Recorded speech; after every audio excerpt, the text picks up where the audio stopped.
Bien, ahora nos vamos a Pakistán. El líder de los talibanes de ese país murió tras el bombardeo de un avión no tripulado de los Estados Unidos. El grupo radical islamista ha confirmado la muerte del jefe.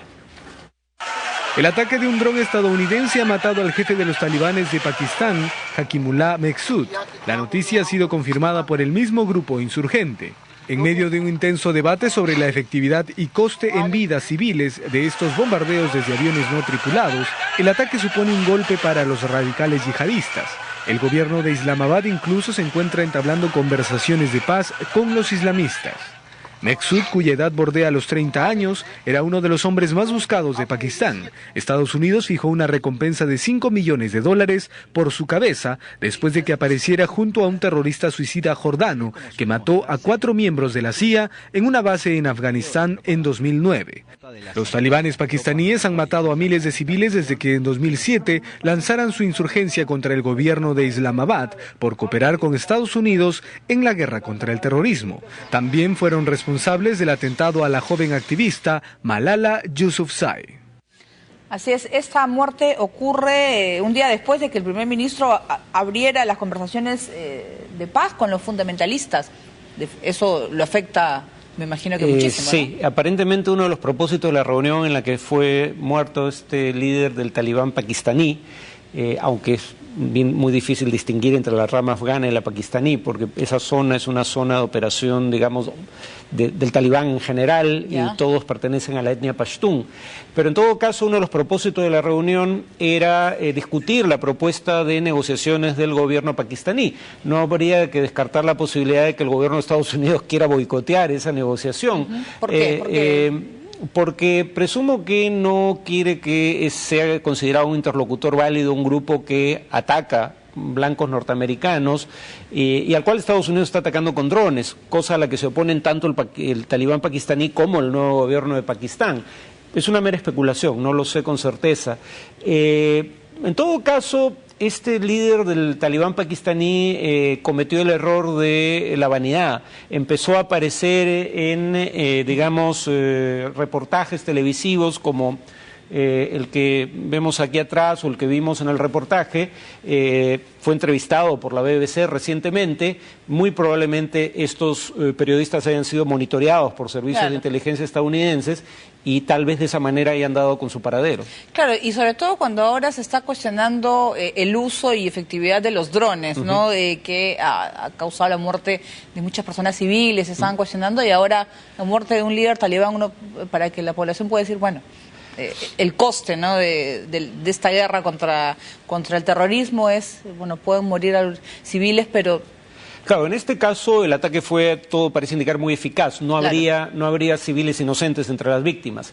El tema sigue siendo que no queda claro bajo qué ley opera Estados Unidos, y hay indicios, lo dice tanto un reporte de Amnistía Internacional como uno de Human Rights Watch, de que se violan tanto las normas de los países en los que actúa Estados Unidos como las normas del derecho internacional aplicable a cada caso. Y también hay discusión ya no solo sobre si esto se atiene o no a normas de derecho internacionales o locales, sino también está la discusión de si es efectivo como medio de lucha contra este tipo de terrorismo. Señor, bueno, ese sujeto muerto, los Estados Unidos había fijado una recompensa de $5 millones por su cabeza. ¿Quién tendría ya sucesor? ¿Qué pasaría con los talibanes luego de su muerte? Bueno, parte de la diferencia entre las ramas pakistaníes y las ramas afganas, aunque es una diferencia sutil, del talibán, es que el talibán en territorio pakistaní está más descentralizado que en Afganistán. No tiene, por ende, una cabeza visible que digamos, aglutine a toda la organización, que no es una sola organización para efectos prácticos, son varias. Pero en todo caso él sucedió a un pariente suyo, si no me equivoco, ¿no? También de apellido Mehsud. Entonces muy probablemente alguien de su propia tribu sea el sucesor. Muy bien, nosotros ahora vamos a hablar de Egipto. Crece la tensión en vísperas del juicio del derrocado presidente Mohamed Morsi, mientras que en la Franja de Gaza han muerto 4 militantes del grupo Hamas a manos del ejército de Israel. A pocos días de que el expresidente Mohamed Morsi sea sometido a juicio, la tensión existente entre sus simpatizantes y sus detractores se siente aún más. Durante esta semana, la capital egipcia y ciudades como Alejandría han sido lugar de múltiples manifestaciones entre ambos bandos, los mismos que han sido mitigados con la rápida intervención del ejército.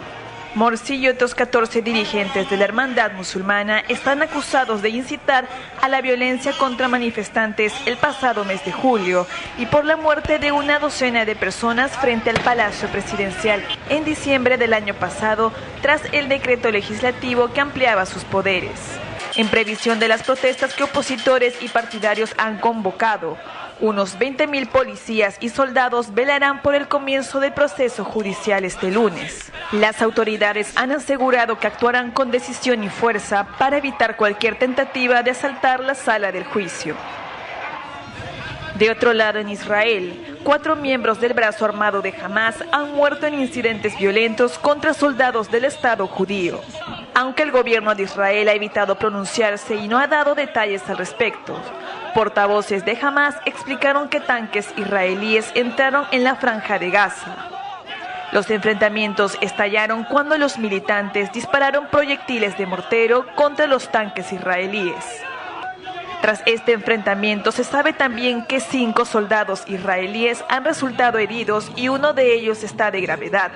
Además, varios dirigentes del gobierno de Hamás han destacado que lo sucedido anoche demuestra que su movimiento sigue firme en la resistencia armada.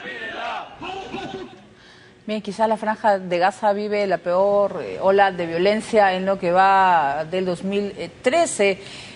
¿De qué manera puede afectar el proceso de paz, las conversaciones que se han intentado reanudar una vez más? Bueno, hasta hace poco las acciones desde Gaza contra objetivos israelíes eran realizadas por grupos distintos a Hamás, sin que Hamás necesariamente pudiera hacer algo al respecto. Pero últimamente los ataques son de Hamás y aparentemente tendría que ver con el hecho de que tanto por el lado de Israel como sobre todo por el lado egipcio se ha reforzado el cerco a la franja territorial, a la franja de Gaza.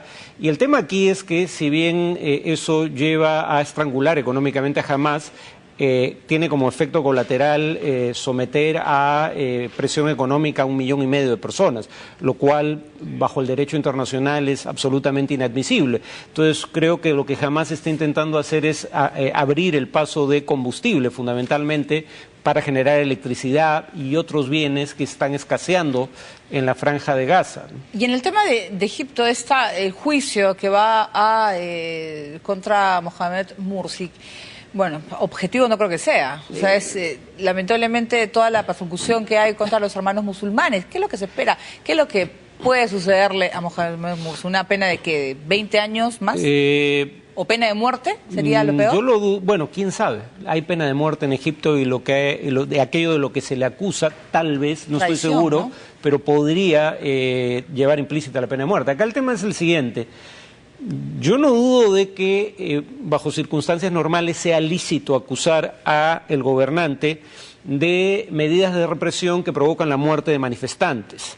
El tema es, sin embargo, que estamos hablando de unas pocas decenas de muertes en un año contra varios centenares, ya cerca de 1 millar probablemente de muertes en unos pocos meses del gobierno que sucedió a Morsi. ¿Por qué se enjuicia a Morsi por esas muertes y nadie es enjuiciado por las muertes ocurridas en mayor número con posterioridad a su derrocamiento? En segundo lugar, Morsi no fue acusado de estas muertes cuando estaba en el gobierno. Es solo tras su derrocamiento que se le acusa de ordenarlas o instigarlas, en un contexto en el cual efectivamente no es propicio para un juicio justo.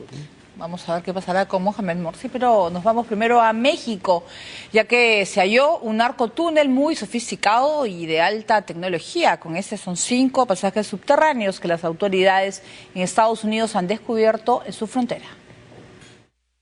El túnel fue localizado en una bodega ubicada entre la frontera de México y los Estados Unidos. El corredizo altamente sofisticado tenía unos 536 metros de longitud y conectaba Tijuana con una zona industrial en el este del condado. Contaba con electricidad, ventilación y rieles para trasladar la mercancía. La salida del túnel sobre México era un edificio a unos 80 metros de la valla fronteriza. Dentro, la policía encontró droga valorizada en unos $12 millones, los que pertenecían al temido cártel de Sinaloa. Según la Oficina de Inmigración y Aduanas, había 8 toneladas de marihuana, además de 325 libras de cocaína, siendo la primera vez que se localiza esta droga en este tipo de túneles. Para la DEA, la construcción de estas instalaciones en la frontera son signos de la desesperación de las organizaciones criminales debido al reforzamiento de seguridad en los puertos de entrada al país que les impiden cruzar narcóticos. En los últimos 5 años, según las autoridades, se han descubierto cerca de 75 túneles en la frontera entre México y Estados Unidos. La mayoría de ellos se encontraban en California y Arizona. Bueno, vamos hasta Nicaragua. Al menos 15 muertos ha dejado el brote del dengue hemorrágico. La enfermedad ha afectado principalmente a los adolescentes y jóvenes. Cifras oficiales indican que 10 de los 15 fallecidos son menores de 20 años de edad. El último recuento sobre la epidemia dado por las autoridades indican que el número de casos de dengue confirmados hasta la fecha es de 5.632. Ante estos casos, la alerta roja sanitaria se mantiene en Nicaragua desde el pasado 24 de octubre. Estamos activados desde que se decretó la alerta roja con mayor profundización, y en los casos en los hospitales y en los centros de salud que tenemos pacientes con signos de alarma, los propios directores han amanecido hoy cuidando a los pacientes personalmente. Bien para todo el barrio y todas las personas, el pueblo, y eso beneficia a todo el mundo, porque si no hiciéramos ese trabajo se moriría la gente. Ya ve cuántos muertos han habido y seguiría si no se fumiga. El número de pacientes hospitalizados con sospecha de dengue es de 981, hospitalizados confirmados 67, y el número de pacientes graves pero estables es de 35. Ahorita nosotros lo que le pedimos a los moradores es que nos dejen entrar, que abran las puertas, ya, que necesitamos que nos ayuden por lo menos a controlar un poco de lo que es el zancudo. Las autoridades han llamado a las familias nicaragüenses a eliminar los criaderos de mosquitos, desechar recipientes que acumulen agua y mantener limpios los solares, entre las medidas esenciales para evitar que esta enfermedad se siga expandiendo. Muy bien, y nos vamos a Estados Unidos. El delantero francés Thierry Henry fue homenajeado mediante una técnica de flickbook por los 400 goles que lleva anotado como futbolista profesional. Thierry Henry es considerado uno de los mejores jugadores en la historia de Francia. El delantero galo, presente en 3 mundiales con su selección, es figura en su país y en el New York Red Bulls, donde juega esta temporada y de donde llegó el particular homenaje por sus 400 goles. Y es que a través de un video que mezcla imágenes reales con la técnica del flickbook, aquella que homenajeara a Messi, Cristiano Ronaldo y Ronaldinho, recuerda lo mejor de la carrera de Henry, con el hito de los 400 tantos, destacándose sus jugadas más notables en la Major League Soccer y en el Arsenal inglés, este último club donde se consolidó como figura. Tras debutar en el Mónaco en 1994, Henry tendría un duro paso por Juventus, donde solo anotó 3 goles en 19 partidos jugados. Luego vino el éxito con el Arsenal, donde marcaría 226 tantos en 369 encuentros, y un más positivo andar por Barcelona, entre el 2007 y 2010, donde llegaría a las 49 celebraciones, para finalmente, con un intermedio en Arsenal en la temporada 2011-2012, recalar en los New York Red Bull hasta estos días.